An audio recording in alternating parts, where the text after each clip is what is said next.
J'ai trouvé ça d'une injustice. Jean-Luc Reichmann revient sur l'éviction d'Ariel Boulin-Prat et Bertrand Renard de Des chiffres et des lettres dans les 12 coups de midi. Ce lundi 5 décembre, les téléspectateurs des 12 coups de midi ont eu le plaisir de voir débarquer Ariel Boulin-Prat et Bertrand Renard qui ont évoqué la fin de leur participation à Des chiffres et des lettres. Face à un Jean-Luc Reichmann peiné pour l'ancien duo de France 3. Il n'est pas rare d'avoir des invités dans les 12 coups de midi. Après Djibril Cissé et sa fille Iona Céleste dimanche 4 décembre, ce sont Ariel Boulin-Prat et Bertrand Renard qui sont venus sur le plateau de Jean-Luc Reichmann ce lundi 5 décembre. Les deux anciens acolytes de Laurent Romeshko sont arrivés dès le coup d'envoi de l'émission et sont restés jusqu'à la fin pour apporter leur bonne humeur et leur connaissance. Les 12 coups de midi, Ariel Boulin-Prat et Bertrand Renard reviennent sur leur éviction des chiffres et des lettres.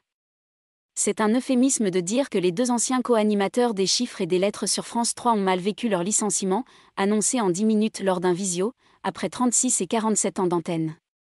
Ariel Boulin-Prat avait même déclaré avoir perdu 5 kilos et ne plus dormir. Ils ont cependant pu compter sur la solidarité de Jean-Luc Reichmann dès leur entrée sur le plateau du Jeu du midi de TF1.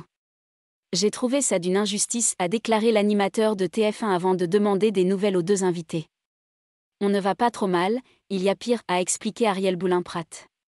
On est conscient qu'il y a des gens qui vivent des situations bien pires que la nôtre. Ça nous a donné un coup, on ne peut pas le nier. Mais on va rebondir, a-t-elle poursuivi. Stéphane, le maître de midi, se confie sur son chômage de longue durée. Stéphane, le maître de midi, a également été touché par le sort réservé aux deux anciens experts du jeu de France 3. Et pour cause, lui aussi a connu le chômage de longue durée. J'ai connu ça aussi à mon niveau, explique le champion du jeu de TF1. Et de poursuivre, j'ai connu 2 ans sans que personne ne m'ouvre la porte. J'envoyais des CV et personne ne me répondait.